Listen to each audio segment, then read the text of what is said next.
komputer nanti saya. Baik. Nah, jadi sudah kelihatan dari sisi tujuannya. Di sini kita lebih ke menganalisis pola dan tren saja. Itu. Kemudian yang berikutnya adalah fokus ya. Fokusnya pada analisis statistik, kemudian visualisasi data saja, gitu ya. Kemudian digunakan untuk memahami struktur dan dinamika penelitian secara makro. Jadi kalau layer itu mungkin layernya masih di permukaan gitu, masih di permukaan. Kita ingin lihat publikasinya, kemudian citasinya di mana yang tertinggi, kemudian kolaborasi antar perguruan tinggi atau institusi, kemudian antar institusi mana saja gitu, trennya seperti apa. Nah gitu ya. Kemudian di berikutnya ini adalah metodologinya yang tadi seperti Pak Agus sampaikan, ada protokol gitu ya. Di antaranya cukup populer itu adalah Prisma. Jadi di sana ada tahapan dari mulai istilahnya mengambil jurnal, kemudian men-screening, ada duplikasi jurnal, kemudian membuat inklusi dan eksklusi, mana yang mau kita ambil, mana yang mau kita buang. Ada protokol itu. Nah, kemudian proses seleksinya di sini inklusi eksklusinya jelas gitu.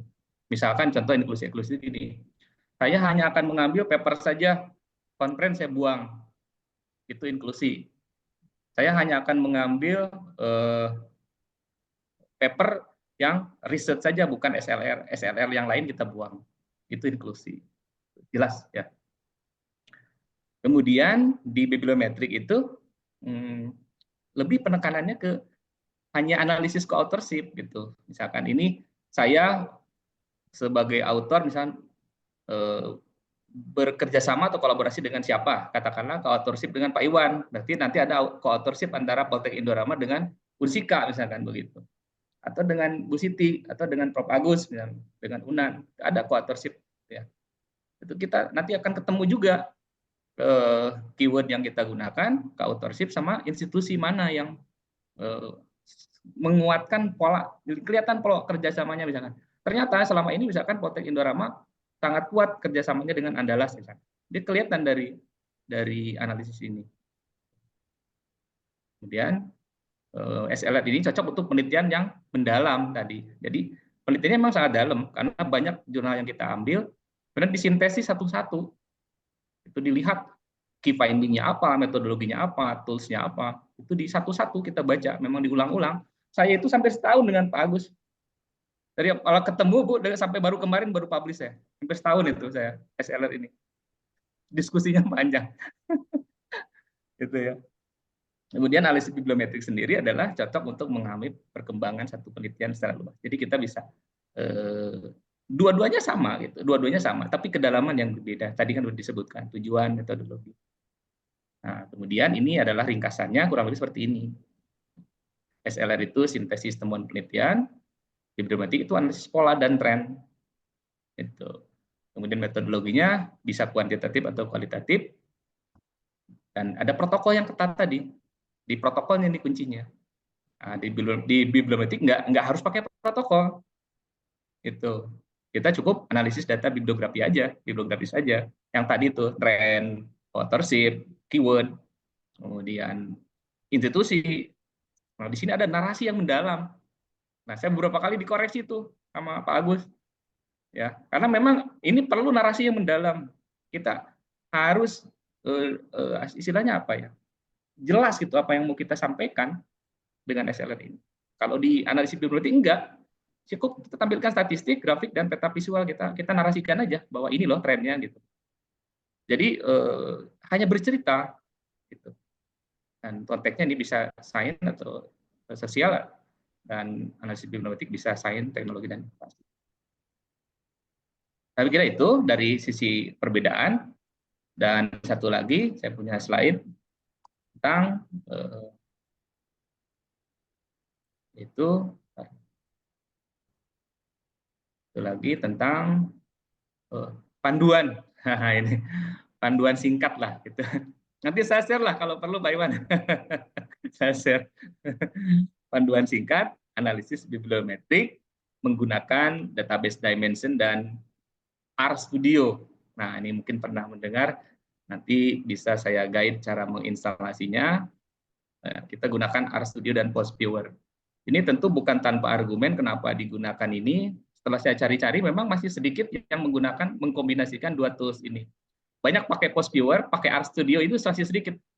Dan ternyata saya gali itu, saya itu sebenarnya baru kemarin, ya, baru menggali secara dalam tentang RStudio ini, fitur-fiturnya maksudnya gitu ya. Kemarin baru saya sampaikan ke Pak Agus, wah ternyata Pak menarik kalau saya kombinasikan antara RStudio dan PostViewer. Baik, kita lihat apa itu analisis bibliometrik, bahwa secara definisi itu analisis kuantitatif untuk memetakan perkembangan penelitian seperti yang sudah disampaikan tadi. Tujuannya itu yang sangat simpel ya, sudah sampaikan tadi, mengidentifikasi tren, kemudian melihat kolaborasi dan dampak penelitian yang sudah ada. Trennya kemana sih? Kalau Pak Iwan tertarik tadi kan pakai kecerdasan buatan ya untuk mengidentifikasi bearing fault. Nah, trennya itu seperti apa gitu? Apa AI ini sudah menjadi tren sekarang atau memang belum? Kan kelihatan nanti. Itu Pak Iwan. Boleh berdiskusi ya Pak nanti Pak. Terus kolaborasi. Nanti institusi mana yang berkolaborasi? Itu. Kemudian dampaknya apa? Dampak penelitian tadi. Nah, kenapa penting? Ini membantu kita sebagai researcher untuk memahami landscape ya, area penelitian.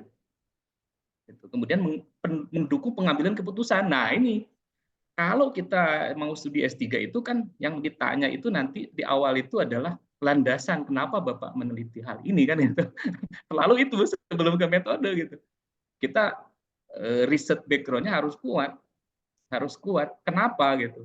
Bapak mengambil topik ini. Nah, kita mengambil keputusan itu sangat kuat nanti dari literatur yang sudah kita sampaikan melalui analisis bibliometrik maupun SLR. Gitu. Jadi istilahnya tahap pertama Pak Iwan bisa nembak dulu bibliometrik, kemudian dipertajam nanti di SLR. Udah bagus gitu. Kitanya jadi ketika ditanya itu punya argumen. Jangan-jangan penelitian kita itu sudah orang kerjakan atau kita mengklaim diri sendiri bahwa ini novelty saya tanpa melihat kiri dan kanan gitu. Istilahnya kacamata kuda gitu. Tapi ketika kita melihat publikasi orang lain, oh ternyata kita confident dengan apa yang akan kita lakukan.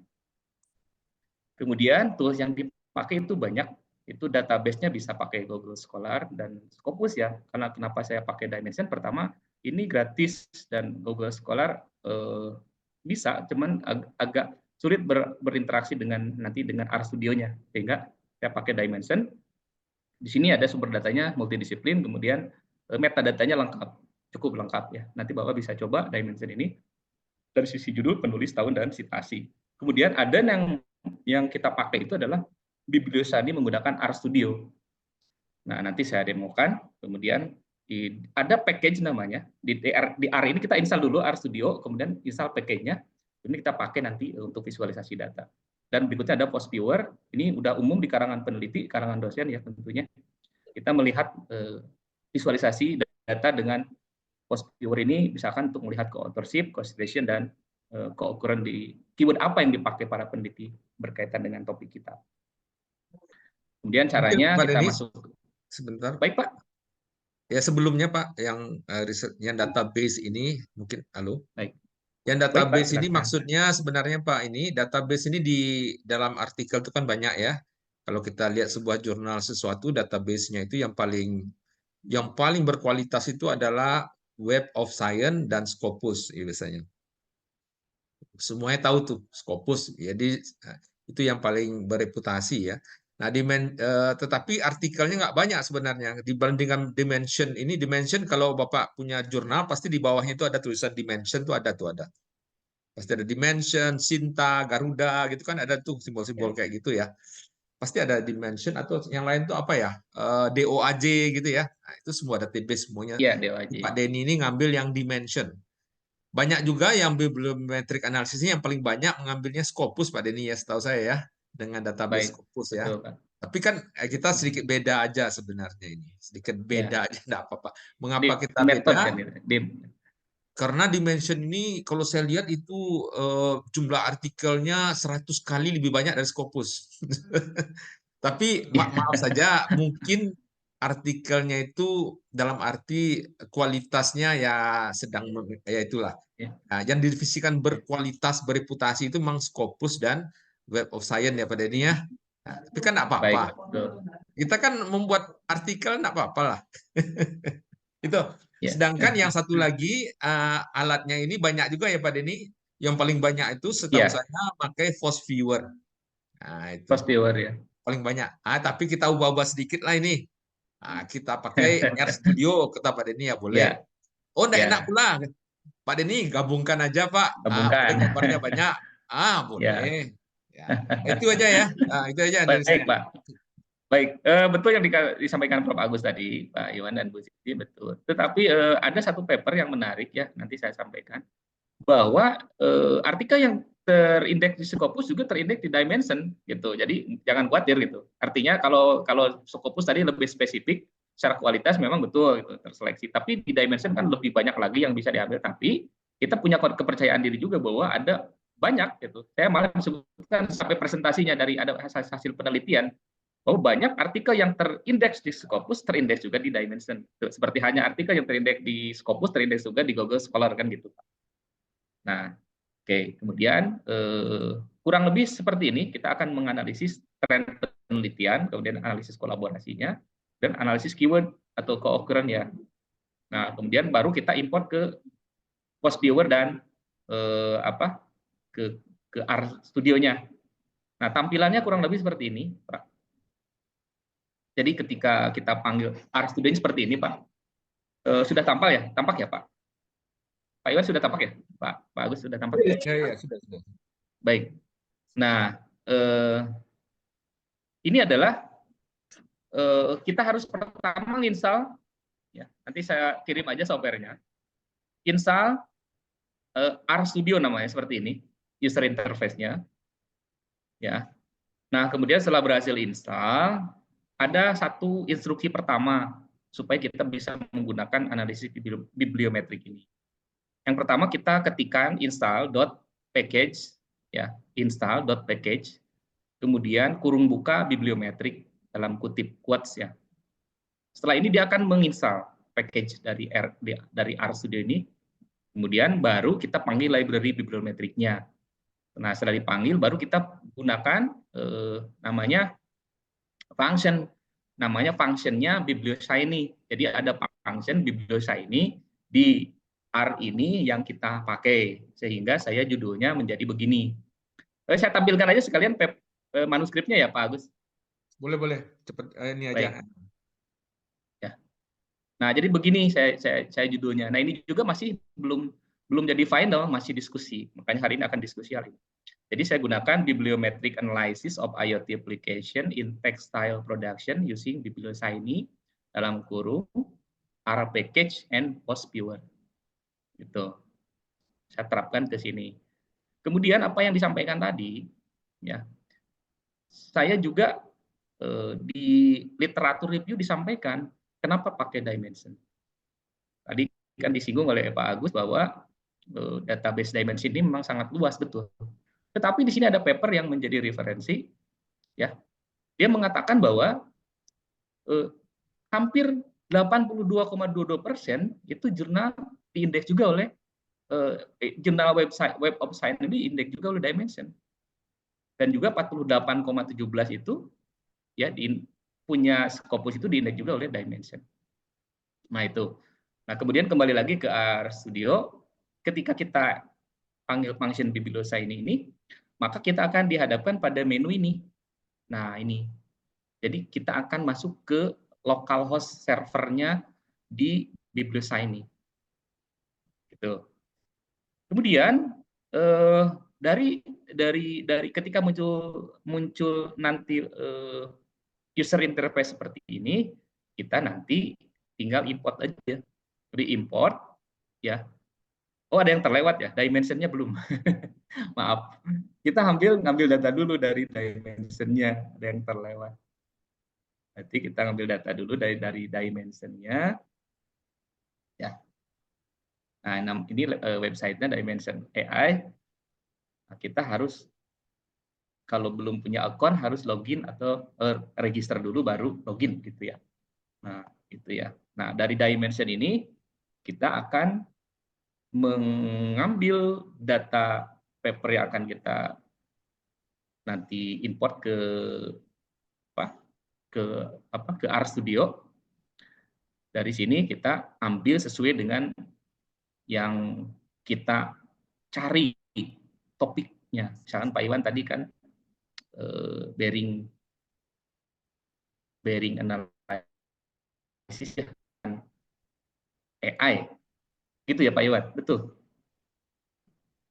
Ya, kalau Bu Siti misalkan apa disilahkan aja nanti disesuaikan. Nanti boleh dicoba dulu berarti ke app.dimension.ai ya website. Kita akan masuk di sini mencari keyword Pak. Maaf, mencari jurnal dengan keyword kita, dengan keyword yang sesuai. Misalkan saya kan ingin mencari bagaimana IoT, or kalau IoT kan bisa juga orang menyebutnya Internet of Things kan gitu. IoT or Internet of Things.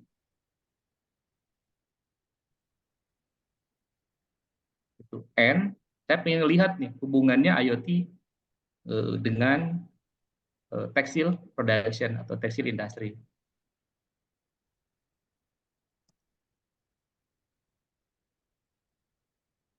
Boleh kita gunakan tekstil industri, boleh seperti ini. Tergantung nanti boleh disesuaikan saja. Kita enter saja nanti akan banyak yang akan kita peroleh ya seperti ini. Di sini ada 39 application ya. Atau kalau kita gunakan kata kunci lain silakan aja dicoba-coba. Sampai tahap ini baru kita simpan di format 2 format ya. Nah, kita ekspor simpan. Jadi ekspornya kita gunakan satu Excel, yang kedua CSV ya. Nanti Excel untuk ke RStudio, CSV untuk ke PostViewer. Jadi simpan 2, baru ekspor. Nanti kita akan dikirim email notifikasi dan hasilnya kita akan masuk ke seperti ini Pak. Gitu. Nah, kemudian setelah ini kita cukup import saja. Import, kemudian pilih raw file, kemudian database-nya dimension, kemudian full name pilih, dan file yang kita import tadi, yang kita udah dapat tadi dari dimension, kita start aja. Maka akan muncul seperti ini Pak, overview, main information. Nah, gitu ya. Ada 165 source publisher, kemudian di sini ada 500 dokumen, ada 2.294 authors, dan seterusnya. Kemudian di sini juga muncul secara otomatis si R ini mengenerate annual scientific production. Nah, kita kelihatan nih Pak, udah kelihatan nih trennya. Publikasi tertinggi misalnya di sini tahun 2023, peak-nya di sini. Juga kita bisa download dalam mode Excel. Ini kita bisa mengenerate table. Jadi kita bisa generate tabel langsung mengenerate file Excel dia. Tinggal kita download saja kalau kita mau buat analisis grafik tersendiri gitu. Ini di studio. Kemudian di sini ada juga Ini di RStudio tadi. Betul di RStudio Pak. Anda tadi saya agak kelewat dari dimensionnya ke RStudio tuh gimana tuh? Oh ya boleh Pak. Saya ulang ya Pak. Ini kan dimension udah kita punya satu keyword ya Pak. Kita simpan ya di dalam Excel. Baik, kita simpan ya, kita simpan dalam Nanti Excel file. atau Nanti CSV ya? akan CSV ya, ya. ada dua ya, simpan di Excel sama CSV ya.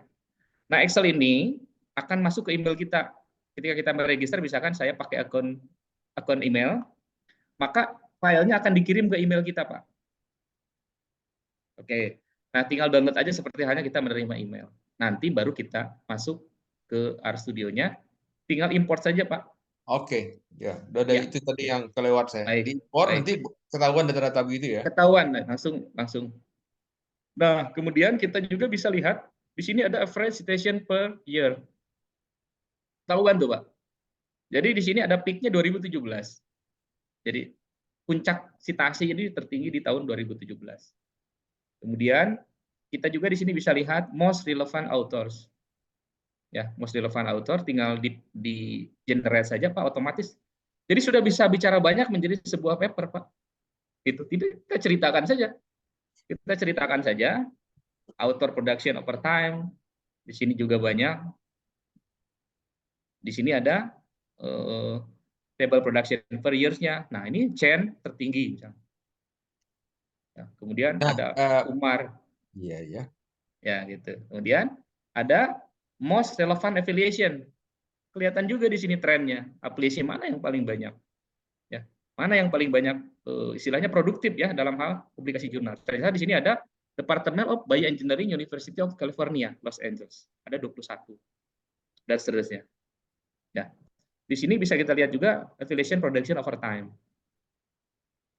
Ini bisa kalau mau jadi 15 halaman juga kita ceritakan bisa, Pak. Dengan banyak referensinya. Iya, Tapi iya. karena konten terbatas kan gitu. Iya. Saya mau tanya Gitu kan. satu ya, Pak Denny.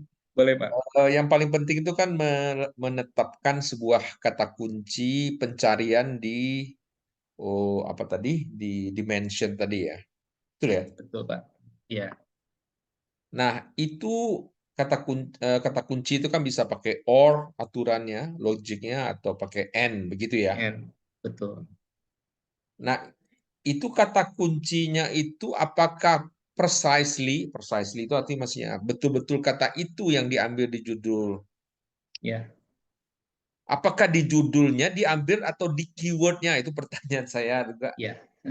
Atau Ya, itu pertanyaan nomor satu. ya. Yang kedua, Betul. pertanyaan nomor dua, apakah kata-kata itu betul yang dicari? Misalnya textile production. Memang Hmm. kata-kata textile production. Jadi tidak tekstil titik-titik production. Nah, itu tidak Ya, diambil gitu. Mungkin mungkin betul. belum tahu ya Pak Denny atau Ya, gimana? betul, Pak. Kalau Pak Denny apa tuh? Ya, menarik pertanyaannya, betul. Itu yang salah satu kemarin jadi ganjalan saya. Jadi waktu saya mengerjakan SLR, saya gunakan protokol ya namanya Prisma pakai Confident itu kita bisa namanya fase satu itu title and abstract screening. Ya, pakai publish or perish itu kan dia menjaring seluruh paper, kemudian ada namanya title and abstract screening. Kita banyak buang ratusan jurnal. Nah, persis yang Pak Agus barusan pertanyakan, itu yang saya lakukan karena di sini tidak memakai protokol semacam Prisma itu, saya lakukan di fitur R ini, Pak. Di sini kita bisa ya hanya terbatas. Artinya terbatasnya gini, Pak. Kalau di sini kita hanya buat seleksi aja. Di sini dokumen type-nya saja. Ya, tapi kita tidak secara spesifik seperti hanya kita manual di Prisma ya di SLR itu kita lihat satu persatu. Entah apa yang terjadi dengan algoritmanya Dimension, yang jelas dia menjaring jurnal aja secara keseluruhan. Gitu. Tapi kita hanya bisa memfilter di sini. Itu kita lihat publication year-nya, kalau kita mau lebih tajam misalkan di rentang 5 tahun, kalau ini kan 10 tahun terakhir, 2015 sampai 2025. Jadi di R ini, Pak, simpelnya ada fitur untuk memfilter. Hmm. Ada fitur untuk memfilter jurnal yang mau kita cari. Tahun Gitu. di filter, kata kunci. Gimana? Nah, kata kunci di sini nggak ada. Di sini nggak ada. Gitu. Tapi dia akan generate di sini, Pak. Akan generate di uh, keyword nanti kan di sini ada. Mana ya?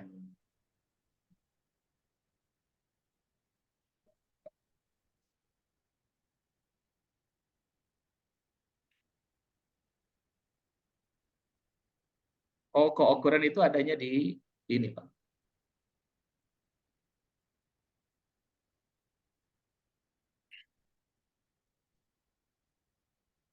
Author, ada most relevant author, kemudian most relevant affiliation, kemudian keukuran itu ada di sana ya. Nah, sini Pak. Most frequent word di sini ada word cloud ya. Jadi kelihatan banyak kata yang sering dipakai di sini. Oh, Ya. banyak kata yang sering dipakai ya. Ya, banyak kata yang Kan sering dipakai. merupakan keyword dari kan Ya, biasanya begini ya, kita buat artikel itu kan ada minta 5 keyword ya. ya keyword betul. Ya, 3 atau 5 keyword. Bukan itu Ya, sepertinya ya. Sepertinya ini. Maka itu pertanyaan saya tuh larinya ke sini sebenarnya nanti itu. ya, Oke, nanti ya. Oke. baik. Ini most. Sebenarnya di sini dia fiturnya juga ada trend topik Ah, ya. coba Jadi trend kita topik coba banyak lihat. orang-orang. Nah, karena kan bicaranya tren tadi ya, trennya Ya, kemana? Nah, ini yang penting sebenarnya. Pak Iwan tadi kan kita mencari tren nih, tren penelitian yang saat ini dengan identifikasi bearing itu seperti apa di sini. Di sini ada decision making misalkan. Ya, di 2004 itu Pak Iwan udah decision making nih, gitu. Kalau dengan AI ya, IoT ya. Jadi bagaimana kemampuan mendeteksi secara otomatis misalkan kita ketahuan di sini. Di sini ada industri, kemudian ada Internet of Things, kemudian apalagi di sini ada internet ya. Nah, di 2019 ini internet. Di 2022 ini udah IoT Pak trennya gitu. Orang banyak membicarakan IoT. Nah, baru sini udah ada decision making. Ya memang Pak ketajamannya kalau saya bilang memang kan kata saya melakukan dua hal yang dua-duanya udah saya lakukan kan gitu. Ketika saya menuliskan membuat manuskrip SLR lain gitu ya. Effortnya lain. Bukan berarti ini gitu ya, tidak memakan effort yang besar, tetapi dibolak-balik terus kita baca bisa paper yang anggap kita akan ceritakan gitu. Kalau ini lebih global kan kita lihat trennya seperti apa, orang bicara tentang apa. Baru di sini ada clustering. Nah, bentar, ini yang Pak Denny, itu baik Pak. apa tuh ya? Decision making, industri, commerce ini apa tuh? Ke trend topik ya, topik disebut ya. Ya, trend topik Ya. yang orang ceritakan berkaitan dengan keyword ini gitu, dengan keyword kita gitu. Nah, ini mungkin ini yang perlu diperhatikan karena sebenarnya keyword itu dalam sebuah artikel ada keyword. eh, Tadi ada juga kata-kata yang sering disebut sepertinya. Sering disebut ya Keyword betul. ya. Nah, human itu menurut saya paling sering disebut human, tetapi Ya, kalau untuk keyword saya rasa jarang. Jarang ya. jarang betul. Jarang. Jarang dia sebagai keyword. Keyword itu kayak Internet of Things tuh keyword itu barangkali ya. Ya, Menurut saya sih. Ya, jadi mungkin perlu juga kita ini ya. Oke, itu mungkin yang saya ingin belajar juga lah melihat-lihat ini gimana fenomena alat-alat ini dan kita menginterpretasikannya untuk ya. tujuan apa kita. Semuanya itu kan kita punya tujuan ya. Kita ingin melihat tren dan sebenarnya dalam otak kita tuh ada sesuatu juga latar belakang. Kadang-kadang kita ingin membuktikan juga apakah yang kita apa namanya kita hipotesiskan atau kita duga ini menjadi tren benar nggak Nah, secara itu. Nah, kadang-kadang di sini yang nanti saya coba diskusikan lebih lanjut. Silakan aja Pak Denny. Ya, baik ya, Pak.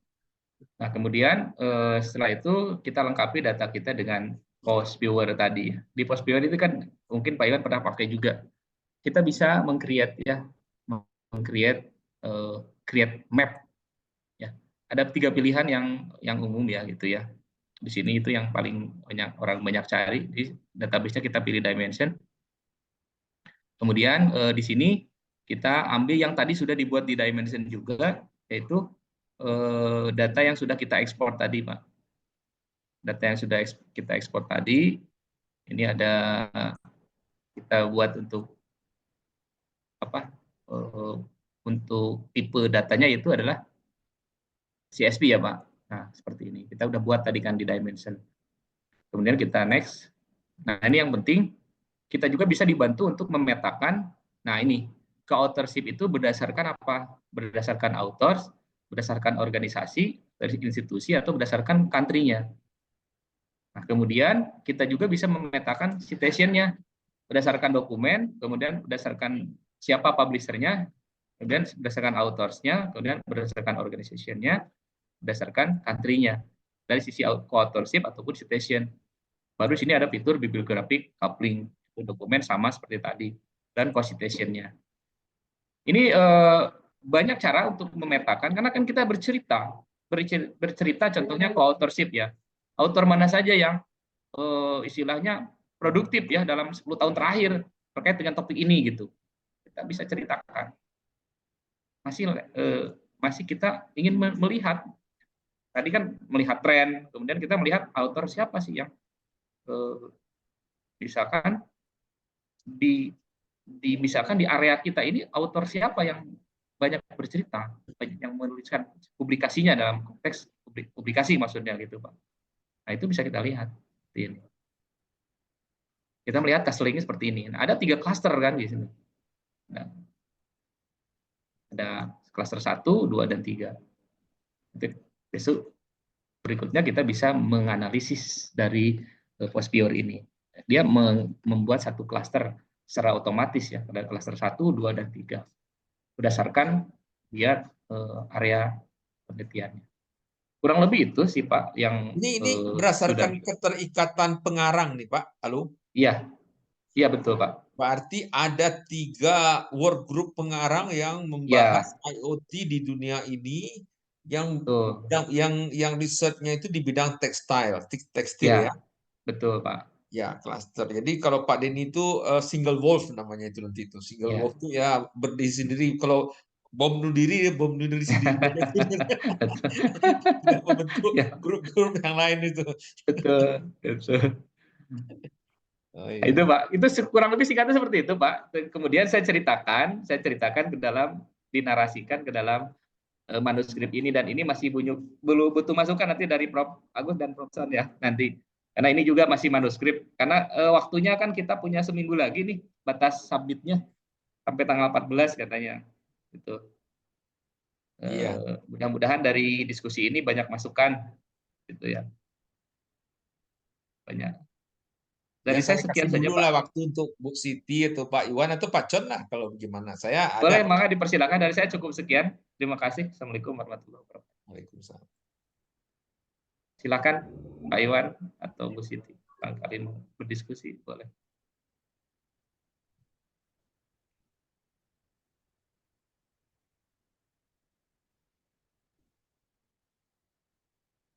Mangga Silakan lah dipersilakan. Pak Con, mungkin ada yang perlu dilihat dari sisi lain gitu atau gimana?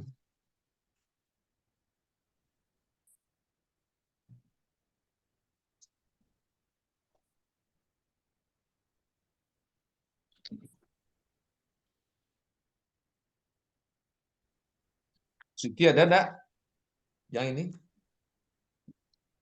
Sementara belum, Prof.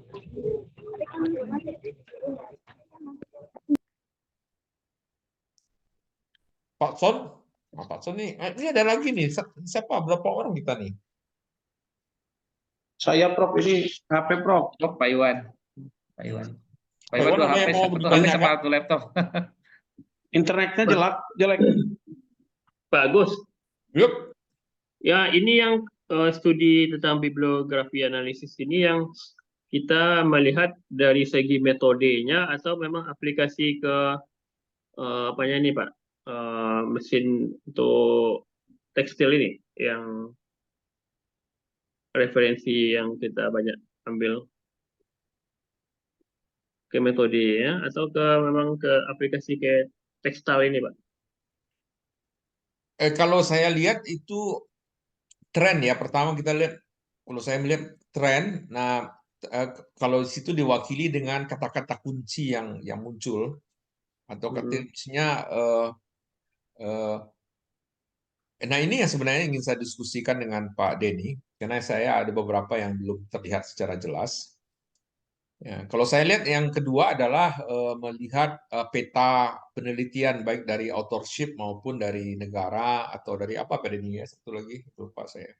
Negara, institusi, sama authorship. Ya, authorship itu. Ya. Itu yang dianalisis ya. Dari suatu tema yang kita ajukan. Ya, tadi Pak Denny ajukan tema bagaimana IoT di connectivity dengan Diaplikasikan untuk industri diaplikasikan tekstil. pada tekstil produksi tekstil ya, atau mungkin garment juga boleh itu Pak, produksi garment. Jadi produksi tekstil ini juga harus dijelaskan tuh Pak Denny, mulai dari mana itu? Apakah yarn, apa benang itu juga masuk? Kan kalau tidak salah tekstil ini dimulai dari benang, kemudian Iya, fabrik itu kain ya, kain. Ya, kain terus dari kain terus garment ya. Saya nggak tahu gitu ya logikanya. Ada lagi logika yang lain. Benang, Ya, urutannya kain, kurang lebih begitu. ya Masuk dalam kain kategori tekstil. dan garment ya. Garment itu artinya Kain, jadi kemudian dari benang dulu, kemudian kain dan garment itu industri hilirnya ya. garment ini kan yang baju saya pakai ini kan. Nah, ini Baju garmentnya kan. betul. Kalau Ya, benangnya itu garmentnya. uh, kainnya, fabriknya itu macam-macam Betul. tuh. Ya, Ada American apa, apa, macam-macam merek-merek kain itu. ya. Kemudian ada benangnya banyak sekali itu dari benang jenis ini, dari polyester dan dari katun dan segala macam itu. Hmm. Nah, eh, itu pertama saya tidak terlalu melihat ya apakah skopnya itu pertama itu yang itu Pak Con. Itu sementara Pak Con. Mungkin Pak Con ada ini. Ya Pak Gus ya. Jadi memang riset kalau saya lihat dari kemarin pernah lihat juga yang apa ya waktu metodologi penelitian ya dengan Pak Denny. Riset terkait yang aplikasi IoT ke apa ini khusus untuk yang ke benang ini kan aplikasi ke benang ini bagian tekstil yang benang ini tidak banyak saya lihat Betul, ya. Pak. Makanya kita ambil yang untuk menambah acuan ya referensinya Ya, kita gunakan yang aplikasi kayak yang lainnya yang tekstil yang untuk yang mungkin ke kainnya yang kain. Ya, atau yang lainnya tapi tetap dalam tekstil gitu dalam ya, tekstil, Pak. ya. Nah, jadi Sehingga nanti ada keterbaruannya tapi novelty-nya ada Mhm. ini loh yang diaplikasikan ke benang ini ya belum terlalu banyak gitu. Iya, betul. jadi begitu betul tuh Pak Con. Jadi saya Iya, masuk ide bagaimana ada tulisan satu paragraf yang bisa iya. mengatakan Mhm. kalau benang IoT itu segini nih, Iya, trennya begini. Kalau iya. IoT dengan tekstil secara luas, baik dari Mhm. skop dari benang sampai ke garment Iya, segini gitu. iya, Mungkin dan kesimpulannya mungkin benangnya masih kecil atau gimana gitu. iya. Itu kan sebuah informasi juga. Nah, Baik. itu bisa Betul. itu salah satu. Betul ya Pak Con ya? Dan itu yang disampaikan di paper sebelumnya sebelum hari ini yang tempo hari SLR itu sebelum saya seminar itu Pak Hasan ada. Ya, dan belum publish sudah papernya waktu itu. Masih manuskrip gitu. Itu disampaikan banget memang betul gitu. Jadi seperti yang sudah saya sampaikan tadi ketika bikin paper SLR itu benar-benar spesifik keywordnya ke yarn gitu, yarn production ya, dan ke defect, yarn defect, yarn production. Jadi memang sangat sedikit di area yarn, tapi banyak di area fabric dan garment. Betul sekali sehingga ketemu di sana novelty-nya mulai kelihatan. Tapi kalau di bibliometrik ini kan beberapa referensi yang saya baca, kita hanya ingin melihat tren gitu. Orang di dalam list 10 tahun terakhir itu tren orang bicara apa tentang tekstil ini gitu. Hubungan dengan IoT itu orang apa sih yang orang ceritakan gitu terhadap dunia tekstil secara umum. IoT penerapan IoT di dunia tekstil itu apa sih gitu yang orang ceritakan. Kemudian yang menceritakan itu dari mana saja. Di bibliometrik itu kan hanya seperti itu saja gitu, tidak sampai ke analisis seperti yang mendalam di SLR gitu. Jadi kita menceritakan, menarasikan dalam 10 tahun terakhir, misalkan saya cerita singkatnya, orang menceritakan tentang aplikasi IoT di bidang tekstil itu seperti ini. Dari negara China tertinggi, kemudian institusinya dari negaranya dari China, institusinya dari University of apa yang tadi saya sampaikan, kemudian autornya siapa yang banyak cerita. Nah, saya melihat beberapa paper bibliometrik itu masih di seputar itu gitu. Dia ceritakan, nah tidak ke analisis yang mendalam seperti halnya SLR gitu Pak. Ini mohon dikoreksi kalau keliru. Jadi memang masih seperti itu bicara trennya, temanya seperti apa gitu. Dalam nanti baru cerita dalam 2025 ini temanya orang yang Pak Agus kemarin sampaikan ada namanya apa kemarin itu ada 2 poin di paper. Saya udah catat tuh kemarin itu. Jadi iya. Gimana Pak Con? Mungkin boleh saya nih atau Pak Saya nih ya, saya share screen ya, mungkin Pak Denny. Ya. Apa ya? Nah, Ini pengetahuan saya. Ini di balik apa itu ya? Saya melihat ada klaster-klaster di bidang apalah yang saya sebut eh, eh, IoT atau smart apa namanya atau artificial intelligence ya. Ada beberapa klaster. Ini pendapat saya aja ya. Ini teori saya aja. Teori ini bisa apa ya? Bisa dipatahkan sebenarnya. Pertama, ini Pak Denny. Jadi saya ingin sebenarnya di hati di kepala saya tuh bisa nggak kalau saya ada tiga klaster yang saya sebut. Saya sebut klasternya klaster satu klaster yang ini ya satu kata ya satu klaster itu yang kedua ini dan sustainability yang ketiga supply chain ya sebuah klaster besar di mana kira-kira IoT di industri tekstil itu dipakai yang terbanyak kira-kira. Nah itu saya menduga di klaster satu saya menduga ya masih di klaster satu. Mungkin sedikit di klaster 2. Klaster 2 ini sustainability, bagaimana IoT itu dimanfaatkan supaya barangkali resources-nya pemakaiannya sangat optimal Pak Denny. Misalnya kan banyak bahan-bahan yang dipakai dengan suatu monitoring IoT jadi efisien. Nah, itu atau penghematan ya. Nah, itu sustain ya. Atau bagaimana bahan-bahan yang sudah ada itu dipakai lagi maka ekonomi sirkuler dia. Ada beberapa kata-kata satu klaster lain sehingga eh, tujuannya adalah efisiensi ujung-ujungnya. Satu cara besar. Kalau memang Pak Denny belum sampai ke sini nih, saya mau tahu nih Iya. mampu nggak? Kalau nggak mampu ya Iya, iya. ya itu keterbatasan yang ada. Iya, iya. Ini sustainability nih, sustainability ini menarik sekali. Ya, Hmm. bagaimana kita efisien menggunakan sumber daya itu, sustain. Bagaimana sumber daya itu berdampak juga bagi masyarakat yang ada. Jadi itu energinya sedikit dan bahannya kecil, hemat. Jadi kan banyak dice-nya itu bagaimana kita tidak boros. Tidak ini banyak tuh. Iya, iya.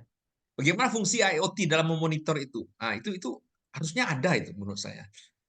Gitu. Terus tapi yang paling banyak sebenarnya klaster pertama, bagaimana IoT itu dipakai sebagai oknum yang apa ya memiliki konektivitas dengan pabriknya, sehingga di pabrik itu kita bisa monitor sehingga pabrik itu jadi pintar, sehingga dia tujuan kita produktivitas dan efisiensi bahkan quality ya. Pak ini kan kemarin quality arahnya defect apa yang defect itu kan quality itu. Tapi IoT itu kalau saya lihat referensinya lebih banyak ke efisiensi dan productivity. Yang defect yang apa namanya tidak terlalu banyak ya ada di yang quality seperti defect. Ya. Quality lebih tepat sebenarnya ke AI kalau saya lihat ya. AI itu untuk melihat quality, tapi ini boleh dibantah ini. Jadi saya bersumber dari kepala saya sendiri ini sebenarnya. Nah, akan banyak sebuah kata-kata kunci di sana nih, kalau IoT digabungkan dengan klaster satu ini. Mungkin kata-kata kunci yang sebut smart itu akan banyak, smart factory atau smart manufacturing atau smart machinery. Kita membuat machinery pintar, ada AI-nya, ada IoT-nya, tujuan itu supaya efisien atau supaya kualitas kainnya atau benangnya tidak cacat dan segala macam. Sebenarnya IoT itu sebenarnya sama dengan industri 4.0 menurut saya. Karena industri 4.0 ini adalah cyber physical system. Ini kan S3 saya dulu sebenarnya. Cyber, bagaimana kita mengkonektiviti antara mesin saya dengan cloud sehingga kita bisa monitor dia. Saya selalu bilang saya pakai jam Xiaomi, istri saya bisa mengetahui tracking saya dari rumah. Di mana aja Pak Agus ini berjalan. Itu sudah industri 4.0 itu. Cybernya ada, sistem fisiknya saya yang berjalan dengan sensor di jam saya, jam sensor smart sensor itu ya, Iya. betul ya, smart watch itu ya. Smartwatch. Tetapi orang lain atau istri saya bisa lihat, oh Pak Agus ini bermain-main di Andalas, saya tidak bermain-main di tempat pacarnya barangkali ya. Eh, eh, itu sebenarnya inti dari industri IoT itu sebenarnya menurut saya, atau industri 4.0. Iya. Nah, sekarang ada lagi suatu istilah yang menarik juga yang saya buat dengan digital twin. Digital twin ini bagaimana sebenarnya sama ini. Bagaimana twin itu kembar ya, virtual dengan model pabrik nyatanya, pabrik nyata itu sebenarnya ide lama sekali ini. Tapi bagaimana pabrik itu jalan, kemudian kita buat sistemnya ada pabrik virtualnya, tapi konektivitasnya dengan IoT. Jadi kita sistem datanya, sensornya kita ambil dan diproses di IoT-nya sehingga bisa melakukan proses feedback atau monitoring secara langsung. Itu dikenal dengan digital twin. Sebenarnya istilah-istilah baru saja ini, sebenarnya ini barang-barang 10 tahun dulu sudah dipikirkan orang ini, atau 20 tahun yang lalu. Tapi biasanya orang pakai istilah baru, dibuat tren baru pula. Cobalah lihat digital twin ini tahun 2024 semua publikasinya ini. Sebenarnya intinya sama, dia memanfaatkan IoT untuk bagaimana membuat twin, kembar, pabrik nyata dan pabrik virtualnya itu bisa kembaran, bisa begini. Iya. Nah, sebenarnya tujuan saya ingin melihat di mana letak trennya. Terakhir trennya barangkali kalau klasternya terlalu banyak, ada klaster yang supply chain barangkali. Nah, di sini ada beberapa yang belum saya mengerti, seperti blockchain ya, apa teknologi blockchain ya, blockchain atau tracking system ya, seperti Xiaomi saya itu men-tracking, tapi dalam suatu supply chain, dalam suatu apa ya? Kalau tekstil itu supply chain-nya kan apa ya? Dari vendor satu ke vendor lain, bagaimana proses bahan baku sampai ke pabrik nanti ke apa namanya, ke supply chain yang lain, apa namanya, distributor dan segala macam itu bagaimana. Mungkin Bu ini yang mau meneliti itu nanti itu, Bu Siti katanya itu. Nah, dipakai juga IoT karena Bu Siti mau meneliti ini nih. Saya dengar mau meneliti ini IoT juga katanya itu. Nah, di mana itu? Di mana tren yang terbanyak? Saya buat aja 3 klaster itu karena ini 3 pemikiran yang berbeda sebenarnya. Tapi mampukah? Itu sebenarnya yang terjadi. Mampukah Pak Denny? Tapi kalau nggak mampu ya nggak apa-apa. Tapi ini sebuah pemikiran ini. Dengan itu, bagaimana caranya? Baik. Ya, itu Pak Denny. Itu yang saya mau diskusikan. Itu yang saya mau masukkan. Bisa nggak dia melihat dalam Force Viewer atau yang alat studio itu kata-kata kunci ini gitu? Atau bagaimana Pak Denny dari pertamanya itu di dimension itu melakukan proses apa ya, filtering kata-kata kunci seperti ini, banyak or-ornya sehingga ketemu. Oh ternyata IoT dengan smart ini banyak sekali yang neliti ini, atau IoT dengan kata-kata digital twin, banyak sekali. Kalau saya bisa buktikan di Google Scholar banyak itu IoT dan digital twin, banyak itu kata-katanya. Tapi sayangnya nggak ketemu di paper ini gitu. Alangkah baiknya saya dapat informasi, oh ternyata sekarang IoT itu untuk smart banyak pakai supaya efisiensi dan produktivitas. Wah, masuk dia di ini saya. Dibandingkan dengan supply chain masih sedikit sehingga Bu Siti punya chance untuk ini lagi nih. Nah, gitu. Kira-kira begitu dalam pikiran saya. Memang nggak mudah ya. Itu sebenarnya. Tapi ya itu Pak ini. Terima kasih Pak. Sedikit saya tanggapi ya. Saya sepakat dengan ide ini. Cuman dalam konteks riset gitu ya, yang saya lakukan adalah kan menjaring jurnal dengan kata kunci. Statement pertama itu. Kemudian secara otomatis software mengenerate hasilnya kan gitu. Nah, coba saya tunjukkan. Ini aja ya. Oh, boleh Pak. Jadi begini Pak, ini saya sepakat sekali dan mungkin bisa saja itu metodologi ketika ngambil keyword yang menjaring jurnalnya yang bisa kita tentukan ulang gitu Pak. Karena kalau saya memakai kata kunci IoT application and textile production gitu ya. Nanti saya akan ulang lagi, saya validasi lagi di Google Scholar. Kalau saya ingin melihat bagaimana aplikasi IoT digunakan di industri tekstil atau di proses produksi tekstil, maka kata kunci pencarian itu saya lakukan juga di publish or perish misalkan. Maka itulah yang nanti yang akan diambil sebagai database yang diolah oleh software kan gitu Pak. Nah, jurnal-jurnal yang dijaring dengan kata kunci itu yang diolah oleh software. Sehingga yang muncul cluster itu bukan berdasarkan keinginan kita kan gitu, tapi software secara mengelompokkan. Nah, saya paham bagus memang yang dari ide dari Pak Agus tadi. Nah, cuman kan mungkin kita akan memberikan berbagai macam keyword di awal gitu, supaya yang ingin kita cari itu sesuai apa yang ingin kita temukan. Itu berarti kita harus mendefine kembali keyword di awalnya. Apa yang mau kita cari, tetapi si tadi Google Scholar maupun Dimension apalagi yang sudah kita lakukan atau publish or perish misalkan, itu dia akan mengikuti pencarian jurnal itu berdasarkan keyword yang kita tentukan. Kemudian file yang tadi dia dapat ya, itu yang akan diolah secara otomatis oleh tools gitu kan.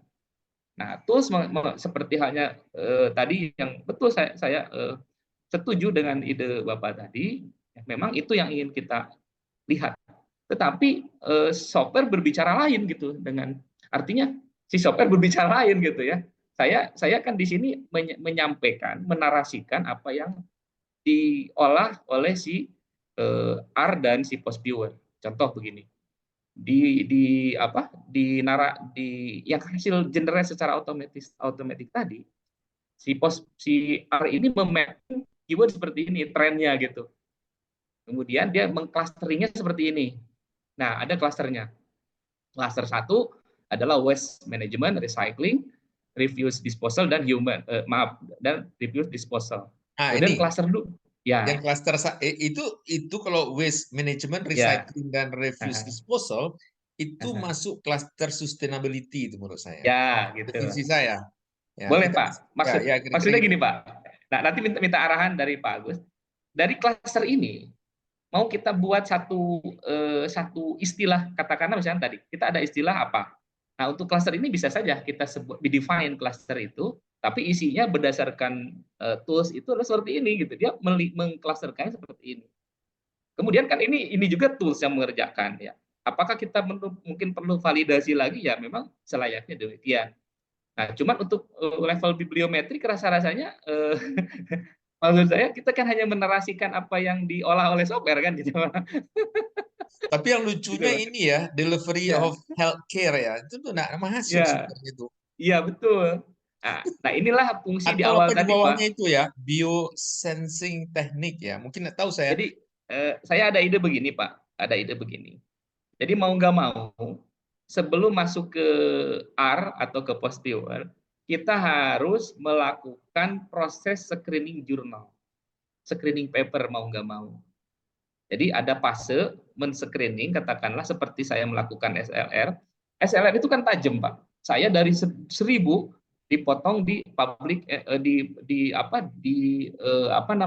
title and abstract screening yang nggak cocok kita buang. Karena ngejaringnya kan banyak juga, banyak kita buang. Kemudian di fase berikutnya di konten ya kita buang juga. Nah, sehingga masuk seluruhnya hanya ada 25. Itu memang tajam banget gitu. 25 itu benar-benar sesuai dengan yang kita inginkan. Dua klaster Ya. itu. Ada banyak klaster, banyak sekali ya. Ada banyak, Pak, ada banyak. Saya tampilkan semua, Pak. Nah, ada yang tidak relevan klasternya, kata-katanya menurut saya ya. Betul. Nah, ini ada masuk kan COVID juga masuk Pak. Dari tahun 2000 kan ada kok COVID, istilah COVID ada Ada age, ada ada apa ya? Agak ini saya agak ini animals gitu ya. Ini agak ini. ya betul. Nah, ini memang artinya apa? Artinya kalau memang ini menjadi bias ya gitu ya. Jadi tidak terkendali gitu ya dia capture gitu. Berarti kan tahapannya itu kita harus mendefine ulang di penjaringan jurnal, ada fase screeningnya itu. Cuman sayangnya di sini filteringnya hanya sampai di sini Pak, gitu. Nah kalaupun misalkan kita gunakan tadi kan saya hanya memfilter artikel dan chapter saja. Di sini kata kunci itu saya tidak ada fiturnya ya. Di sini kalaupun mau kita ambil kata kunci berarti harus mendefine di sininya gitu. Nah, lebih spesifik atau bagaimana? Itu mungkin kalau memang kita mau koreksi ulang ya. Coba saya renungkan lagi Pak, masih ada waktu ya. Yang terkait Bapak tadi itu jadi pemikiran saya juga. Bisa nggak kita buat di awal dimensionnya itu kata kuncinya misalnya Ya, IoT or ya. smart Nah, kita coba langsung Pak. manufacturing or smart fabric atau smart machinery or smart apa ya industri 4.0 or digital twin misalnya sebuah kata-kata itu Bisa apa saja hasilnya Pak, gitu seperti ini. bisa hasilnya nggak apa itu hasilnya Boleh Pak. sebagai sebuah apa ya mungkin klaster di bidang apa ya yang Ya, bagaimana supaya pabrik itu lebih efisien dan produktif ya. Dia harus pintar dan harus cepat tanggap responsif terhadap adaptif terhadap eh, apa ya kondisi-kondisi itu agak smart lah gitulah. Eh, ya iya Pak. i- itu satu pemikiran itu. Yang kedua mungkin Baik dua aja Pak. lah cukup ya, jangan sampai supply chain ya. Bagaimana Hmm. mengefisienkan sumber daya yang ada, bagaimana air atau material yang dipakai atau benang yang dipakai itu bisa eh, tidak boros atau bagaimana bisa dipakai itu mungkin ada kata-kata kunci yang kita pakai. Lebih Misalnya spesifik ada makin sedikit Pak ketemunya. Karena dia ini Pak, ini kan. Saya gunakan IoT or Industry 4.0 or Smart Factory or tadi apa ya? Eh, or Digital Twin and Textile Industry ya Pak ya. Nah, ini kan. Nah, kita coba memang keluarnya seperti ini Pak. Lebih sedikit ya. Ada 186 publikasi. Di sini ada ya dia akan mengambil kata yang kita ambil digital, ada industri 4.0-nya ya. Kemudian ada data twin. Ya, ini masuk ya. Kemudian ya akan sesuai dengan apa yang kita keyword tadi kita sampaikan gitu Pak. Digital twin in industry 5.0 malah ini. Nah, dari ya, objek tekstilnya barangkali yarn production atau textile production atau garment production saya Pak, jangan sampai kepada saya lihat banyak sekali jurnal tekstil itu malah ke motif, ke ya, motif-motif, terus kain-kain and satin, yarn aja macam-macam Pak. Pak. Yarn production kita coba ya Pak ya. Material banyak Pak larinya gitu ya, tidak di Boleh Pak. productionnya. Kita Gitu. coba yarn production Pak. Ada di sini 70.000 ya. Makin Terus ini ya, cloud. Eh, atau kita coba nanti dikombinasikan dengan publish or perish Pak. Kita coba aja nanti. Supaya apa yang ingin kita carinya lebih kenal yang tadi Bapak maksud gitu ya. Nah, seperti ini Pak. Jadi dia malah banyak yang di jaringnya ya Pak. Ada 70.000 ya. itu terlalu banyak menurut saya ya. Betul, Sebuah betul. ini kalau dapat mungkin jangan pakai or ya, n mungkin pakai. Ya ini sih mungkin metode di sini aja Pak yang harus di define ulang Pak. Di Ya itu sininya coba gitu. dipikirkan lah ya, karena Boleh Pak. Ya. ya sehingga saya bisa Kalau mengatakan itu, oh ternyata produksi tekstil ini trennya lebih banyak ke sini atau lebih banyak ya. artikel membahas masalah smart fact apa yang pinter-pinter lah ya, yang Ya, supaya ya responsif ada terhadap. fase ini aja Pak ditambahkan di metodenya. Di metodenya ada fase seperti title and abstract screening yang enggak ini kita buang aja. Karena pada hakikatnya sebuah industri itu tujuannya nggak banyak, Pak. Tujuannya apa? Kalau tidak efisien, kalau tidak efektif, kalau tidak good quality-nya bagus, Ya, atau mungkin supaya dia sustain gitu ya. Tujuannya nggak banyak sebenarnya, empat ya, atau paling banyak empat lah. Ujung-ujungnya ya. Kalau ya. ujung-ujung kalau Pak Iwan bilang ujung-ujungnya satu cuma duit ya, ujung-ujungnya duit nanti. Udah, udah dari semua efektivitas, produktivitas itu ujung-ujungnya duit nanti. Ya. Nah, Ini Pak Agus kalau di apa di publish or perish ini malah cuma dapat 33, Pak. oh gitu. Ya, di sini saya keywordnya Internet of Things Application and Textile Production. Ini ada circular economy, ya Pak. Ya cobalah dari sini Pak.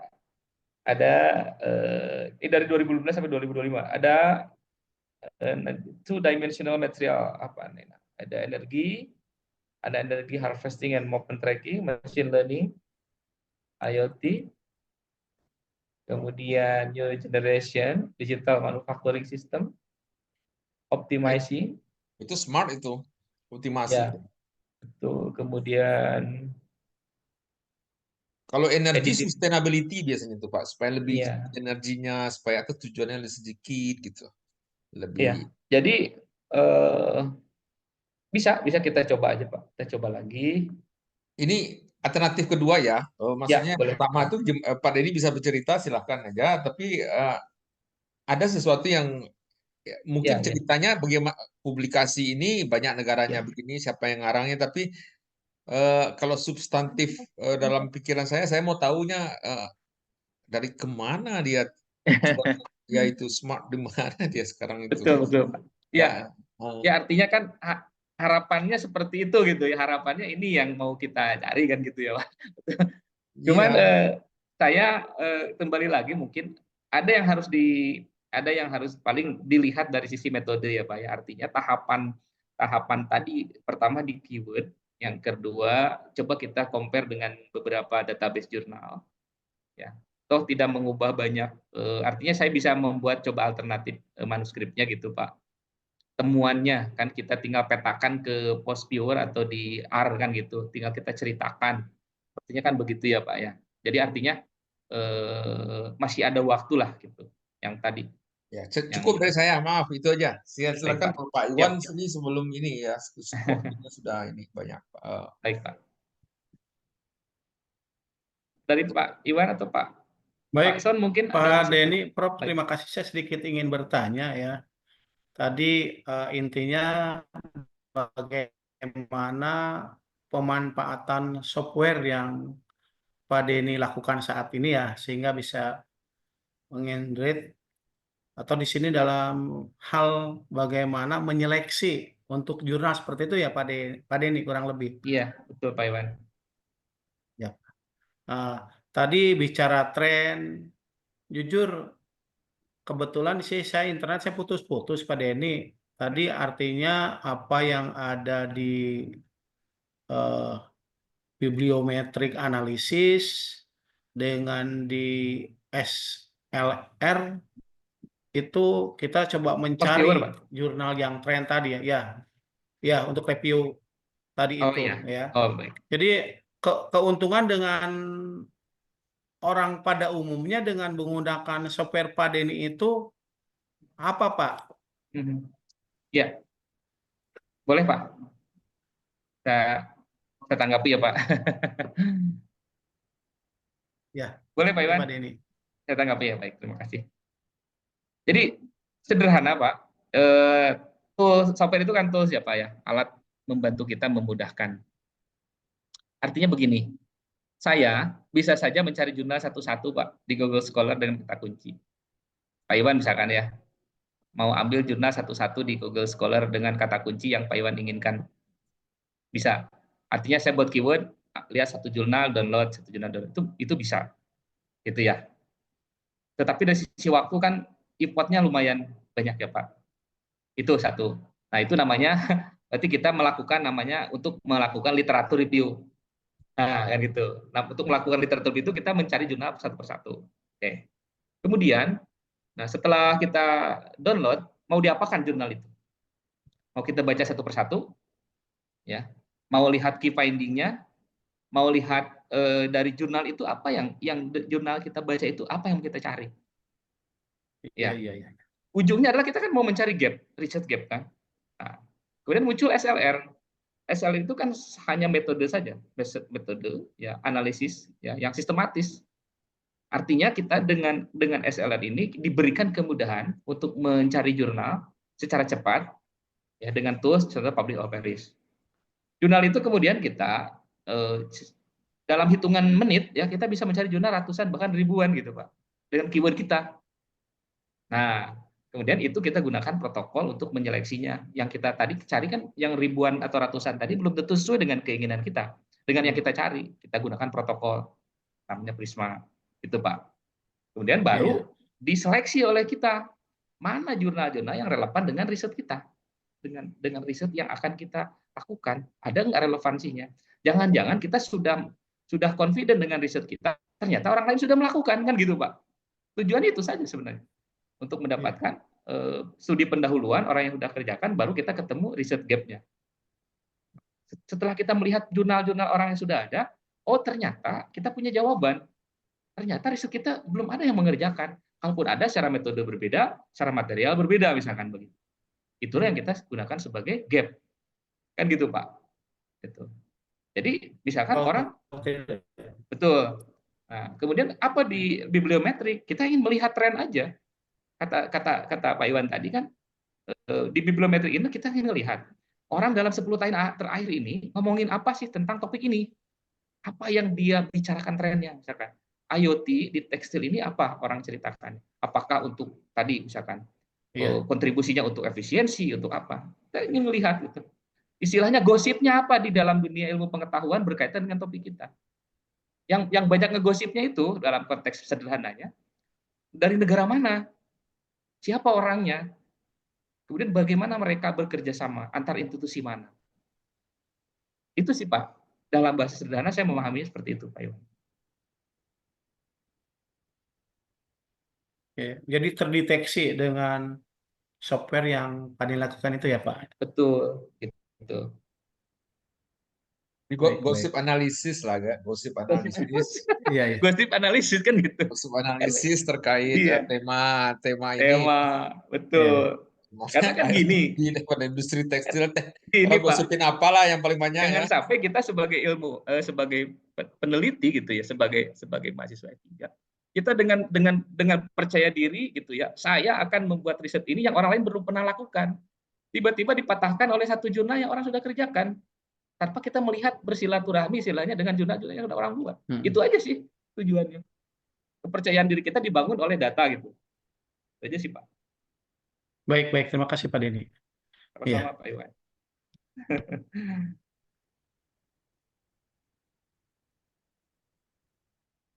Barangkali ada masukan dari Pak Robson? Untuk sementara cukup, Pak. Cukup. Terima kasih, Pak. Terima kasih. Saya kira cukup ya. Mungkin dari wilayah ini mungkin di Sola ada segala macam. Terima kasih Pak waktunya. Ya, terima kasih ya Pak Denny ya atas ininya. Nanti saya record nanti Pak. kalau mau ininya Bu Siti kalau mau ya nanti bilang saya, Pak Iwan nanti bilang saya, nanti saya kasih hasil recordingnya.